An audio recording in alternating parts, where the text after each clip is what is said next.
ಶ್ರೀ ಸ್ವಾಮಿ ಸಮರ್ಥ ಶ್ರೀ ಅಕ್ಕಲ್ಕೋಟ್ ಶ್ರೀ ಸ್ವಾಮಿ ಸಮರ್ಥ ಸೇವಾ ಕನ್ನಡ ಯೂಟ್ಯೂಬ್ ಚಾನಲ್ದಾಗ ಎಲ್ಲರಿಗೂ ಸ್ವಾಗತ. ನಾನು ನಿಮ್ಮ ಪೂಜಾ. ಮೊದಲನೇದಾಗಿ ಎಲ್ಲರಿಗೂ ಶ್ರೀ ಸ್ವಾಮಿ ಸಮರ್ಥ. ಇವತ್ತು ಸ್ವಾಮಿ ಸೇವೆದಾಗಿಂದ ಅತ್ಯಂತ ಒಂದು ಸರಳ ಸೇವಾ ಎಲ್ಲರೂ ಪ್ರತಿಯೊಬ್ಬರು ಮಾಡ್ಬೋದಾಗಿದೆ. ಯಾವುದೇ ಒಂದು ಸಮಸ್ಯೆ ಇರಲಿ ಆ ಸಮಸ್ಯೆಗೆ ರಾಮಬಾಣ ಉಪಾಯ. ಯಾಕಂದರೆ ನಾವು ಪ್ರತಿಯೊಬ್ಬರು ಕೂಡ ಈ ಸೇವೆಯನ್ನು ಮಾಡಿದ್ದಾರೆ. ಯಾರೇ ಆಗಲಿ ಈ ಸೇವೆಯನ್ನು ಮಾಡಿದವರು ಖಂಡಿತವಾಗಿ ಅವರಿಗೆ ಪ್ರತಿಯೊಬ್ಬರಿಗೂ ಸ್ವಾಮಿ ಮಹಾರಾಜರ ಪ್ರಚಿತಿಯನ್ನು ನೀಡಿದರು. ಕೆಲವೊಂದು ಸಲ ಪರೀಕ್ಷೆಯನ್ನು ತೊಗೊಂಡಾರೋ ಆ ಪರೀಕ್ಷೆದಾಗ ಯಶಸ್ವಿ ಕೂಡ ಅವರೇ ಮಾಡಿದರು. ಹಾಗಾದ್ರೆ ಆ ಸೇವೆನ ಇವತ್ತು ನಾನು ನಿಮ್ಮ ಜೊತೆ ಶೇರ್ ಮಾಡ್ಕೊಂಡು ಮೊದಲೇದಾಗಿ ಸ್ವಾಮಿ ಮಹಾರಾಜರ ಸೇವೆಯನ್ನು ನೀವು ಇನ್ನೂ ಆರಂಭ ಮಾಡಿಲ್ಲ ಅಂದ್ರೆ ಆರಂಭ ಮಾಡಿರಿ ಈಗ.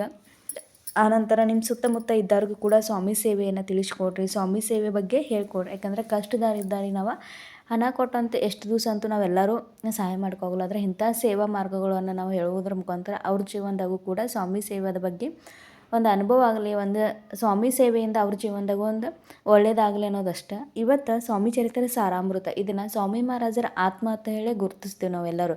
ಯಾಕಂದ್ರೆ ಪ್ರತಿಯೊಬ್ಬರು ಕೂಡ ಈಗಿನ ಒಂದು ಬ್ಯುಸಿ ಲೈಫ್ದಾಗ ಈಗಿನ ಒಂದು ಈ ದಿನಚರಿದಾಗ ನಾವು ಒಂದು 15 ನಿಮಿಷ ಕೂಡ ಎಲ್ಲರೂ ಟೈಮ್ ಮೊಬೈಲ್ ನೋಡ್ಕೊತ 1 ತಾಸು 2 ತಾಸು ಎಲ್ಲರೂ ಟೈಮ್ ಕೇಳ್ತೀವಿ. ಆದರೆ ಸ್ವಾಮಿ ಯಾವುದೇ ಒಂದು ದೇವ್ರ ಕಾರ್ಯನ ಮಾಡೋಕ್ಕೆ ಟೈಮೇ ಇಲ್ಲ, ನನ್ನ ಕಡೆಯಿಂದ ಆಗೋಲ್ಲ, ನನ್ನ ಕಡೆ ಇಷ್ಟೆಲ್ಲ ಕೆಲಸ ಐತೆ ಅಂತೇಳಿ ನಾವು ನೆಪಗಳನ್ನ ಹೇಳ್ತಿರ್ತೇವೆ. ಆದರೆ ಈ ಸ್ವಾಮಿ ಚರಿತ್ರೆ ಸಾರಾಮೃತ ಅತ್ಯಂತ ಸರಳ ಐತಿ, ಪ್ರತಿಯೊಬ್ಬರಿಗೂ ಅರ್ಥವಾಗುವಂಥ ಸರಳ ಭಾಷೆದಾಗೈತಿ. ಈ ಸ್ವಾಮಿ ಚರಿತ್ರೆ ಸಾರಾಮೃತದ ಪಾರಾಯಣ ಅಂದರೆ ಯಾವ ಹಿಂಗೆ ಮಾಡಬೇಕಪ್ಪ, ಯಾಕೆ ಮಾಡಬೇಕು ಪಾರಾಯಣ ಅಂದರೆ ಸ್ವಾಮಿ ಮಹಾರಾಜರ ಹತ್ರಕ್ಕೆ ನಾವು ನಮ್ಮ ಒಂದು ಯಾವುದೋ ಒಂದು ಎಷ್ಟನ್ನು ಬೇಡ್ತಿರ್ತೇವೆ. ಯಾಕಂದರೆ ನನ್ನೊಂದು ಈ ಇಚ್ಛಾ ಪೂರ್ಣ ಆಗಲಿ, ಸ್ವಾಮಿ ಮಹಾರಾಜರ ಸ್ವಾಮಿ ಚರಿತ್ರೆ ಸಾರಾಮೃತ ಪಾರಾಯಣ ಮಾಡ್ತಾನೋ, ಗುರುಚರಿತ್ರೆ ಪಾರಾಯಣ ಮಾಡ್ತಾನೋ, 11 ಗುರುವಾರ ವೃತ್ತ ಮಾಡ್ತಾನೋ. ಯಾಕಂದ್ರೆ ನಾವೆಲ್ಲರಿಗೂ ಗೊತ್ತೇ ಸ್ವಾಮಿ ಮಹಾರಾಜರು ಎಲ್ಲರಿಗೂ ನೀಡ್ತಿರ್ತಾರೆ. ನಾವು ಸೇವೆ ಹೆಂಗೆ ಎಷ್ಟು ಶ್ರದ್ಧೆ ಇಟ್ಟು ಅವ್ರ ಮ್ಯಾಗ ಮಾಡ್ತಿರ್ತೇವೆ ಅನ್ನೋದು ಅವ್ರು ನೋಡ್ತಿರ್ತಾರೆ. ಯಾಕಂದ್ರೆ ನಾವು ಸೇವೆ ಏನು ಮಾಡ್ತೀವೋ ಅಥವಾ ಏನು ನೈವೇದ್ಯ ಇಡ್ತೀವಿ ಅನ್ನೋದನ್ನಲ್ಲ, ನಾವು ಎಷ್ಟು ಭಕ್ತಿಯಿಂದ ಎಷ್ಟು ಶ್ರದ್ಧೆಯಿಂದ ನಮ್ಮ ಮನಸ್ಸಾಗ ಎಷ್ಟು ಅವ್ರ ಬಗ್ಗೆ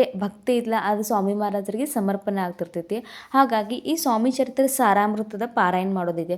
11 ಆಗಲಿ 21 ಆಗಲಿ 51 108 ಈ ಥರ ನಿಮ್ಗೆ ಯಾವುದಾಗ್ತಿಲ್ಲ ಪ್ರತಿಯೊಬ್ಬರು 108 ಮಾಡ್ರೆ ಅತ್ಯಂತ ಉತ್ತಮ. 108 ನಮಗೆ ಸ್ವಾಮಿ ಚರಿತ್ರೆ ಸಾರಾಮೃತ ಯಾವಾಗ ನಮಗೆ ಪೂರ್ಣ ಆಗ್ತಾವಲ್ಲ, ನಮ್ಮ ಜೀವನದಾಗ ಎಂಥ ಒಂದು ಅಸಾಧ್ಯವಾದ ಸಮಸ್ಯೆ ಇರಲಿ ಅದನ್ನು ಸ್ವಾಮಿ ಮಹಾರಾಜರು ಸಾಧ್ಯವಾಗಿ ಮಾಡ್ತಾರೆ. ನಿಮ್ಗೆಲ್ಲರಿಗೂ ಗುರ್ತಿದೆ ಸ್ವಾಮಿ ಮಹಾರಾಜರ ವೇದವಾಕ್ಯ ಇತ್ತು ಅಲ್ಲ, ಅಶಕ್ಯ ಹಿ ಶಕ್ಯ ಕರತೀಲ ಸ್ವಾಮಿ. ಅಂದ್ರೆ ಅಸಾಧ್ಯವಾದ್ದನ್ನು ಕೂಡ ಸಾಧ್ಯವಾಗಿ ಮಾಡ್ತಾರೆ ಯಾವಾಗ ನಾವು ಅವ್ರ ಸೇವೆಯನ್ನು ಮಾಡಿದಾಗ. ಅದೇ ರೀತಿ ಇವತ್ತು ಸ್ವಾಮಿ ಚರಿತ್ರೆ ಸಾರಾಮೃತ ಈ ಗ್ರಂಥ ಆನ್ಲೈನ್ ಎಲ್ಲ ಕೇಂದ್ರದಾಗ ಕನ್ನಡ ಸಿಗದ. ಮೊದಲಿನ ಏನು ಗ್ರಂಥಗಳಿದ್ದಿಲ್ಲ ಅವ ಒಂದು ಸ್ವಲ್ಪ ಅಧ್ಯಾಯಗಳು ದೊಡ್ಡ ಇದ್ದು ಮತ್ತು ಅದ್ರಾಗ ಸಂಸ್ಕೃತ ಮಿಕ್ಸ್ ಕೂಡಿರುವುದರಿಂದ ಕೆಲವೊಂದು ಜನಕ್ಕೆ ಓದಕ್ಕಾಗಲಾಗ್ತಿತ್ತು. ಹಾಗಾಗಿ ಗುರುಮೌಲ ಪ್ರತಿಯೊಬ್ಬರು ಸ್ವಾಮಿ ಮಹಾರಾಜರ ಸೇವೆ ಮಾಡ್ಲತ್ತೇಳಿ ಈ ಗ್ರಂಥವನ್ನು ಅತ್ಯಂತ ಸರಳವಾಗಿ ನಮ್ಮೆಲ್ಲರಿಗೂ ಅರ್ಥವಾಗುವಂಥ ಒಂದು ಭಾಷೆದಾಗ ಈ ಗ್ರಂಥವನ್ನು ಸಣ್ಣ ಒಂದು ಗ್ರಂಥವಾಗಿ ರಚನೆ ಮಾಡಿದ್ದಾರೆ. ಹಾಗಾಗಿ ನಾವು ಇದನ್ನು ನಾವು ಸ್ವಾಮಿ ಚರಿತ್ರೆ ಸಾರಾಮೃತದ ಪಾರಾಯಣ ಮಾಡೋದೈತೆ. ಮೊದಲನೇದಾಗಿ ನೀವು ಯಾವುದೇ ಒಂದು ಪಾರಾಯಣ ಮಾಡೋಕ್ಕಿಂತ ಗುರುಚರಿತ ಆಗಲಿ, ಸ್ವಾಮಿ ಚರಿತ ಆಗಲಿ, ನವನಾಥ ಪಾರಾಯಣ ಆಗಲಿ ನೀವು ಸಂಕಲ್ಪ ಮಾಡ್ಬೇಕು. ಸಂಕಲ್ಪ ಮಾಡಿ ಆನಂತರ ಸ್ವಾಮಿ ಮಹಾರಾಜರಿಗೆ ಏನು ನಿಮ್ದು ಕೋರಿಕೆ ಇರ್ತೈತಿ ಅಥವಾ ಯಾವುದಕ್ಕೋಸ್ಕರ ಯಾವ ಕೆಲಸಕ್ಕೋಸ್ಕರ ನೀವು ಸ್ವಾಮಿ ಮಹಾರಾಜರು ಈ ಗ್ರಂಥದ ಪಾರಾಯಣ ಮಾಡ್ಕೋದಿರಲ್ಲ ಅಲ್ಲಿ ಸಂಕಲ್ಪ ಮಾಡಿ ನೀವು ಸ್ವಾಮಿ ಮಹಾರಾಜರಿಗೆ ಹೇಳಿ ಸೇವೆಯನ್ನು ಆರಂಭ ಮಾಡಬೇಕು. ಆನಂತರ ನೀವು ನಿಮ್ಮ ಸೇವೆ ಮುಗಿತ್ರೋವಾಗೂ ನಿಮ್ಮ ಇಚ್ಛಾ ಪೂರ್ಣ ಆದರೂ ನೀವು ಸೇವೆ ಪ್ರಾಮಾಣಿಕತೆಯಿಂದ ನೀವು ಸೇವೆಯನ್ನು ಪೂರ್ಣ ಮಾಡಬೇಕು. ನಮ್ಮ ಇಚ್ಛಾ ಪೂರ್ಣ ಆಗಲಿ ಅಥವಾ ಬಿಡಲಿ ಆ ಸೇವೆಯನ್ನು ಸ್ವಾಮಿ ಮಹಾರಾಜರಿಗೆ ಪ್ರಾಮಾಣಿಕತೆಯಿಂದ ನಮ್ಗೆ ಸಮರ್ಪಣೆ ಮಾಡೋದೈತಿ. ಇನ್ನು ಈ ಸೇವೆಯನ್ನು ಒಂದು ಸಲ ಅಂದರೆ 21 ಪಾರಾಯಣ ಅಥವಾ 11 ಪಾರಾಯಣ 51 ಪಾರಾಯಣ 108 ಪಾರಾಯಣ ಅಂದರೆ ಒಂದು ಸಲ ನೀವು ಪಾರಾಯಣ 1 ರಿಂದ 21 ಅಧ್ಯಾಯ ಸಂಪೂರ್ಣ ಓದ್ಬೇಕು. ದಿನಕ್ಕೆ 3 ಅಧ್ಯಾಯ ಅಂತ ಓದಿರಿ ಅಂದ್ರೆ ವಾರಕ್ಕೆ 1 ಪಾರಾಯಣ ಪೂರ್ಣ ಆಗ್ತೈತಿ. ದಿನಕ್ಕೆ 7 ಅಧ್ಯಾಯ ಓದಿರಿ ಅಂದ್ರೆ 3 ದಿನದಾಗ 1 ಪಾರಾಯಣ ಆಗ್ತೈತಿ. ದಿನಕ್ಕೆ 1 ಪಾಠ ಮಾಡಿರಿ ಅಂದ್ರೆ 1 ರಿಂದ 21 ಅಧ್ಯಾಯ ಅಂದ್ರೆ ದಿನಕ್ಕೆ 1 ಪಾರಾಯಣ ಪೂರ್ಣ ಆಗ್ತೈತಿ. ಇದೇ ರೀತಿ ನೀವು 108 ಸಂಕಲ್ಪ ಅಂದ್ರೆ ದಿನಕ್ಕೆ 2 ಪಾರಾಯಣ ಮಾಡಿರಿ ಕೂಡ ನಡಿತೈತಿ, ಸಾಯಂಕಾಲ ಬೆಳಗ್ಗೆ. ಆ ನಂತರ ಪಾರಾಯಣ ಮಾಡುವಾಗ ನೀವು ಯಾವ ನಿಯಮಗಳನ್ನ ಪಾಲನೆ ಮೊದಲನೇದಾಗಿ ನಿಮ್ಮ ಸಂಕಲ್ಪ ಮಾಡಿರಿ ಅಂದ್ರೆ ನಿಮ್ಮ ಸಂಕಲ್ಪ ಪೂರ್ಣ ಆಗೋತಕ್ಕ ಮಾಂಸಾಹಾರ ವರ್ಜ, ನಾನ್ ವೆಜ್ ವರ್ಜ. ನಿಮ್ಮ ಮನ್ಯಾಗ ಮಾಡ್ತಾರಂದ್ರೆ ಮಾಡಲಿ, ನೀವು ಅವ್ರು ಎಲ್ಲರೂ ಬಿಟ್ಟು ನೀವು ಸೇವೆ ಮಾಡೋರು ಮಾತ್ರ ನಾನ್ ವೆಜ್ ತಿನ್ನೋಂಗಿಲ್ಲ.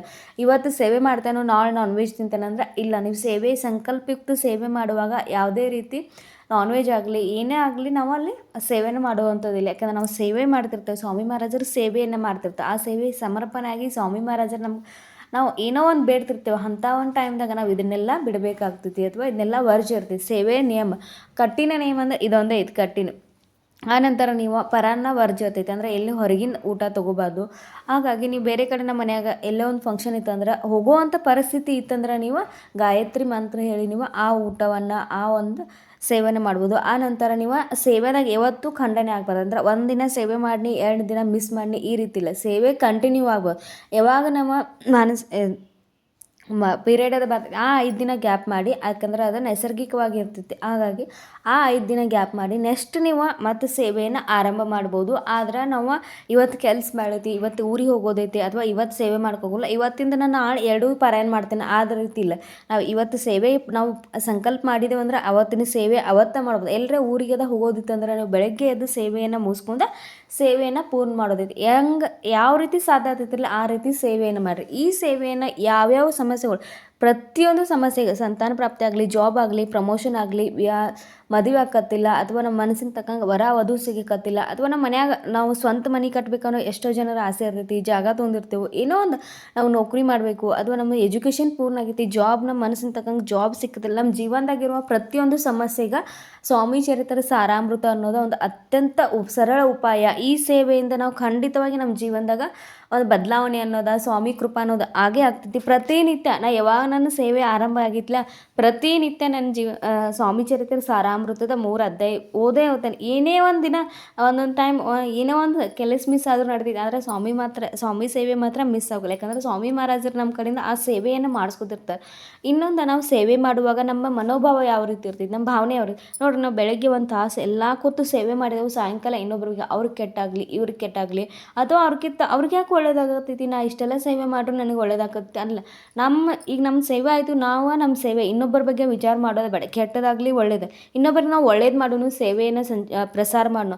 ಆದರೆ ಅವ್ರಿಗೆ ಆ ರೀತಿ ಕೆಟ್ಟದಾಗಬೇಕು, ಅವ್ರು ಯಾವತ್ತೂ ಮುಂದೆ ಹೋಗಬಾರ್ದು. ಈ ರೀತಿ ನಮ್ಮ ಮನಸ್ಥಿತಿ ಇತ್ತಂದ್ರೆ ಯಾವ ಸ್ವಾಮಿ ಮಹಾರಾಜರಾಗಲಿ ಈ ಜಗತ್ತಿನಾಗಿರುವ ಯಾವುದೇ ದೇವರು ಕೂಡ ನಮ್ಗೆ ಒಲಿಲ್ಲ, ಅವ್ರ ಅನುಗ್ರಹ ಕೂಡ ಆಗೋಲ್ಲ. ಯಾಕಂದ್ರೆ ನಮ್ಮ ಮನೋಭಾವ ಯಾವ ರೀತಿ ನಾವು ಸ್ವಾಮಿ ಮಹಾರಾಜರಿಗೆ ಅಲ್ಲಿ ಕೂತಾಗ ಮಾಡ್ತಿದ್ದಂತ ಅಂದ್ರೆ ನಮ್ಮ ಮನಸ್ಸು ಏಕಾಗ್ರತೆಯಿಂದ ಸ್ವಾಮಿ ಮಹಾರಾಜರ ಮುಂದೆ ನಾವು ಕೂತು ಸೇವೆಯನ್ನು ಮಾಡ್ಕೋದೇವು ಅಂದ್ರೆ ಏನೋ ಒಂದು ತಪಸ್ಸು ಮಾಡ್ಕೋದೆ ಸ್ವಾಮಿ ಮಹಾರಾಜರು ನಮಗೆ ಸೇವೆಯನ್ನು ಸಮರ್ಪಣೆ ಮಾಡ್ಕೋ. ಯಾಕಂದ್ರೆ ಸ್ವಾಮಿ ಮಹಾರಾಜರು ಹಮ್ ಗಯಾನ ಜಿಂದಾಯತ ವಾಕ್ಯನ ಹೇಳಿದ್ದಾರೆ. ಅಂದರೆ ಸ್ವಾಮಿ ಮಹಾರಾಜರು ಶಾರೀರಿಕವಾಗಿ ಇರಲಿಲ್ಲ ಆದರೂ ಈಗ ಅವ್ರು ನಮ್ಮ ಜೊತೆ ಇದ್ದಾರೆ, ನಮ್ಮ ಸೇವೆಯನ್ನು ಸಮರ್ಪಣೆ ಮಾಡ್ಕೊಂಡು ನಮ್ಮ ಎಷ್ಟೋ ಕೆಲಸಗಳನ್ನ, ಎಷ್ಟೋ ಒಂದು ಜೀವನದಾಗಿರುವಂಥ ಸಮಸ್ಯೆಗಳನ್ನ ಅವರ ಉಪಾಯ ನೀಡಿದ್ದಾರೆ. ಅಂದರೆ ಅವ್ರು ನಮ್ಮ ಸೇವೆಯನ್ನು ನೋಡ್ತಿರ್ತಾರೆ, ನಾವು ಮಾಡುವಂಥ ಕೆಟ್ಟ ಕೆಲಸಗಳನ್ನು ಕೂಡ ಅವ್ರು ನೋಡ್ತಿರ್ತಾರೆ. ಹಾಗಾಗಿ ನಾವು ಸೇವೆ ಮಾಡುವಾಗ ನಮ್ಮ ಅಂತಃಕರಣದಿಂದ ಸ್ವಾಮಿ ಮಹಾರಾಜರು ನಮ್ಗೆ ಪ್ರಾರ್ಥನೆ ಮಾಡೋದೈತಿ, ಸ್ವಾಮಿ ಮಹಾರಾಜರಿಗೆ ನಮಗೆ ಸೇವೆ ಮಾಡೋದೈತಿ. ಆನಂತರ ಸ್ವಾಮಿ ಸೇವೆಯನ್ನು ಮಾಡುವಾಗ ನಮ್ಗೆ ಯಾವುದೇ ಒಂದು ಸಮಸ್ಯೆ ಬರಲಿ, ಸ್ವಾಮಿ ಸೇವೆ ಮಾಡುವಾಗ ನಾವು ಯಾವುದೇ ಒಂದು ಸಮಸ್ಯೆ ಬರಲಿ, ಆ ಸಮಸ್ಯೆ ಸ್ವಾಮಿ ಮಹಾರಾಜರು ನಮ್ಮ ಪರೀಕ್ಷೆ ತಗೋಕೋದಾರ ಅಂತ ಹೇಳಿ ಸೇವೆಯನ್ನು ಖಂಡನೆ ಮಾಡೋದು. ಕೆಲವೊಂದು ಸಲ ನಮ್ಗೆ ಏನು ಅನಿಸಿ ಸೇವೆ ಮಾಡಿದಾಗ ಏನೋ ಒಂದು ಅನಾಹುತ, ಏನೋ ಒಂದು ಮನ್ಯಾಗ ಕಿರಿಕಿರಿ ಆಕೈತೆ ಅಂದ್ರೆ ಈ ಸೇವೆಯನ್ನು ಆರಂಭ ಮಾಡಿ ನಮ್ಗೆ ಹಿಂಗೆ ಆಯಿತು, ಈ ಸೇವೆಯನ್ನು ನಾ ಬಿಡ್ತೇನಪ್ಪ ಅನ್ನೋ ವಿಚಾರಗಳು ಕೂಡ ನಮ್ಮ ತಲೆ ಬರ್ತಾವೆ. ಆದರೆ ಒಂದು ವಿಚಾರ ಇಟ್ಕೊಳ್ಳಿ, ಸ್ವಾಮಿ ಮಹಾರಾಜರು ನಮ್ಮ ಪರೀಕ್ಷೆ ತಗೋತಿರ್ತಾರೋ ಆ ಟೈಮ್ದಾಗ ನೀವು ಸ್ವಾಮಿ ಮಹಾರಾಜರಿಗೆ ಸ್ವಾಮಿ ಮಹಾರಾಜರು ಎಷ್ಟು ನಿಮ್ಗೆ ಪರೀಕ್ಷೆ ತಗೋದೈತೆ ತಗೋರಿ, ಎಷ್ಟು ಅಡಚಣೆ ತರೋದೈತೆ ತಗೋರಿ, ಆದರೆ ನಾನು ನಿಮ್ಮ ಸೇವೆ ಮಾತ್ರ ಬಿಡೋಲ್ಲ, ನಿಮ್ಮ ಸೇವೆಯನ್ನು ಪೂರ್ಣ ಮಾಡ್ತೇನೆ ಅಂತೇಳಿ ಶ್ರದ್ಧೆ ಇಟ್ಟು ಭಕ್ತಿ ಇಟ್ಟು ಸೇವೆಯನ್ನು ಮಾಡಿರಿ. ಖಂಡಿತವಾಗಿ ಸ್ವಾಮಿ ಮಹಾರಾಜರು ನಿಮ್ಮ ಜೀವನದಾಗ ನಿಮ್ಗೆ ಏನು ಅಪೂರ್ಣ ಕೋರಿಕೊಳ್ಳೋದು ಅಥವಾ ಏನು ನಿಮ್ಮ ಜೀವನದಾಗ ಸಮಸ್ಯೆ ಅದನ್ನೆಲ್ಲ ದೂರ ಮಾಡಿ ಸ್ವಾಮಿ ಕೃಪಾ ಸ್ವಾಮಿ ಕೃಪಾ ನಮ್ಮ ಜೀವನದಾಗ ಆಗ್ತೈತಿ. ಇವತ್ತಿನ ಈ ಮಾಹಿತಿ ನಿಮ್ಗೆಲ್ಲರಿಗೂ ಇಷ್ಟ ಆಗೈತೆ ಅಂತ ಭಾವಿಸ್ಕೋತೀನಿ. ಹೊಸವಾಗಿ ನೋಡೋರು ದಯವಿಟ್ಟು ಸ್ವಾಮಿ ಸೇವೆಯನ್ನು ಪ್ರಸಾರ ಮಾಡಿರಿ, ಸ್ವಾಮಿ ಸೇವೆಯನ್ನು ಮಾಡಿರಿ. ಮತ್ತೊಂದು ಮುಂದಿನ ಹೊಸ ವಿಡಿಯೋ ಜೊತೆ ಅಥವಾ ಸ್ವಾಮಿ ಸೇವೆ ಜೊತೆ ನಿಮ್ಮ ಮುಂದೆ ಬರ್ತೇನೆ. ಶ್ರೀ ಸ್ವಾಮಿ ಸಮರ್ಥ.